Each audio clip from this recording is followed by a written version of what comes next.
les élections fédérales au Canada qui s'en viennent.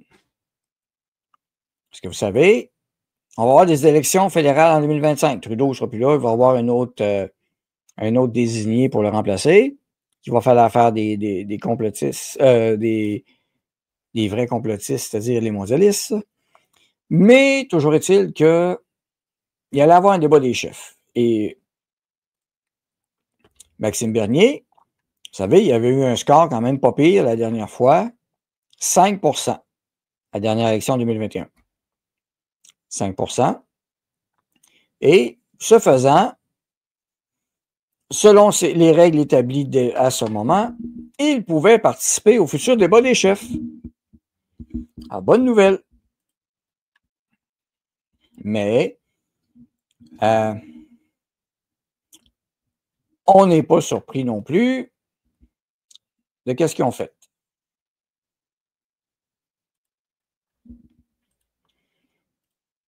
Alors, ils ont changé les règles. Tricherie, élection au Canada. Il y a plusieurs façons de tricher aux élections. Au Canada, une manière facile de tricher, ben, c'est de changer les règles pour exclure des débats un chef de parti. Alors, Maxime se qualifierait automatiquement si les règles de 2021 avaient été gardées. En passant, ils l'ont fait en 2021 pour l'exclure. Ils avaient changé les règles aussi en 2021. Ben, fait qu'ils le font encore. Alors maintenant, règle changée, au lieu de un critère, c'est 2.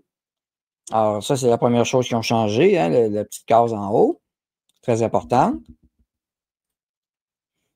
Et ensuite de ça, la règle numéro 2 n'a pas changé. Mais elle est pernicieuse. La règle numéro 2, 28 jours avant la date de l'élection générale. C'est peut-être la date lancée, mais 28 jours avant, c'est important. Le parti récolte un soutien national en pourcentage d'au moins 4%, déterminé par les intentions de vote, donc c'est des sondages, et mesuré par les principales firmes nationales de sondage d'opinion, en utilisant la moyenne des derniers résultats. Il s'était servi de cette règle-là pour exclure Maxime Bernier la dernière fois en 2021, parce que c'était un peu nouveau, et il avait trouvé un sondage. Tous les sondages, il y a des sondages qui donnaient Maxime à 4, 5, 6%, 7% même, mais il avait été chercher un sondage qui donnait 1%, ce qui a baissé la moyenne juste en bas de 4% pour l'exclure. Bon. Alors, ça, c'était en 2021. Mais là, ils ont changé encore la règle numéro 3. Avant, la règle numéro 3, c'était d'avoir 4% des votes obtenus dans l'élection précédente, ce que nous avions accompli parce que nous avions 5% en 2021. Yeah! Mais là, ça ne marche pas. Fait qu'on change la règle, numéro 3. Maintenant, 28 jours, toujours, c'est important ce 28 jours-là. Vous allez comprendre pourquoi. Avant la date de l'élection générale, le parti a endossé des candidats dans au moins 90% des circonscriptions fédérales. La règle numéro 3, changée. Clairement, c'est que ce que ça dit, c'est que faut que vous ayez désigné 90% ou choisi, ou peu importe les méthodes, 90% de candidats dans 343 comtés au Canada. Le Bloc québécois, lui, il n'a pas besoin de se casser la tête avec ça parce que lui, il focus juste au Québec. En 78 comtés, that's it. Au PPC, la dernière élection, nous avions 311 candidats sur 338. En passant, il y a eu un redécoupage électoral. Et la réponse, c'est le découpage électoral, fait en sorte qu'il y a 343 comtés maintenant. Bon. Et David, la réponse est non. Le Bloc est exclu? Non. Pas du tout. Parce que le Bloc répond au critère numéro 1. À la date du déclenchement, le parti représentait la Chambre des communes par un député qui a été élu en tant que membre de ce parti. Ce qui était le cas, bien sûr, du Bloc québécois qui sont présents. Il y a plus qu'un candidat. Mais là où ils peuvent y aller aussi, c'est les sondages. Parce que les sondages, grâce au Québec et grâce à la concentration du vote, pour le Bloc Q, ça donne au total 9% en croissance d'ailleurs pour le Québec. Le Québec se prépare à élire 45 députés. Donc, ils sont 9 des sondages. Donc, le Bloc répond à au moins 2 des critères. Le Parti vert, est-ce que le Parti vert va rester? La réponse est oui.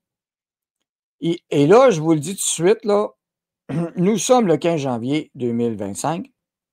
Notez ce que je dis, prenez une note. Hein? À partir de ce jour, le Parti vert n'aura jamais en bas de 4 dans les sondages. OK? Alors oui, ils vont exclure le PPC du débat.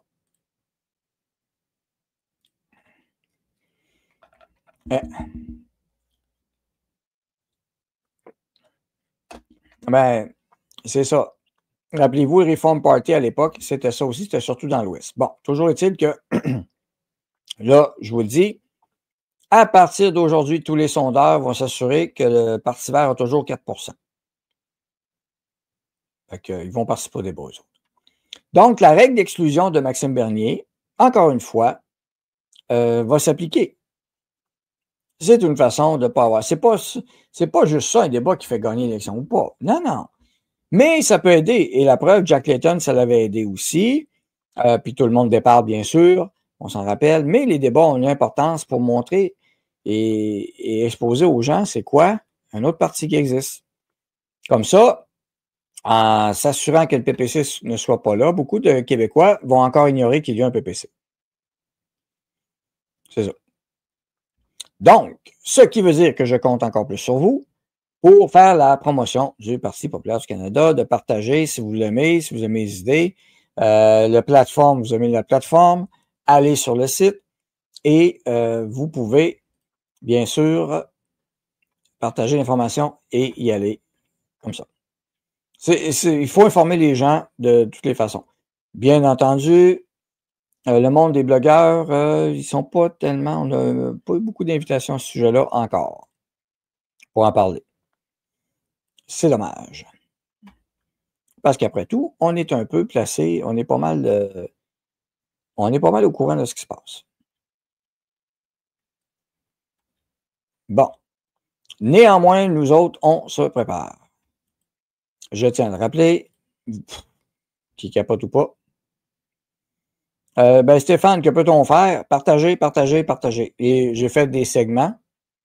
Alors, partagez les segments que j'ai fait. Partagez Maxime, abonnez-vous à ses pages, continuez à en faire parler. Et oui, on part. Ah oui, il ne faudrait pas qu'il y ait un PPC qui passe. Vous pouvez aussi m'aider tout de suite en partant pour me présenter pour le PPC. Alors, dans Québec Centre, Daniel Brisson, vous voyez, les contributions, les dons commencent. Déjà, vous avez jusqu'à 75 de crédit d'impôt, jusqu'à hauteur de 400 $ pour les crédits d'impôt. Si vous en payez, bien sûr. Si vous n'en payez pas, c'est sûr que le crédit d'impôt est moins, ça vous parle moins. Mais le reste, ça vous appartient à votre choix. De toute façon, ça ne change rien. L'argent va dans les poches du Parti populaire du Canada et non pas dans les poches du NPD ou des libéraux. C'est pas comme au Québec où ce que vous contribuez à Québec solidaire malgré vous. Vous comprenez? Alors, c'est une formule. Les partis politiques au fédéral, c'est comme ça que ça fonctionne avec ces dons-là. Donc, pour m'aider, vous avez le formulaire et vous pouvez, même si vous n'habitez pas dans mon comté, si vous êtes au Canada, au Nouveau-Brunswick, peu importe, si vous êtes citoyen canadien dans n'importe quelle province, vous pouvez m'aider. C'est comme ça que ça fonctionne. Alors, je vous envoie le lien. Puis, vous pouvez aider vos candidats locaux s'ils sont affichés. Alors, j'ai fait un beau topo là-dessus pour expliquer ça.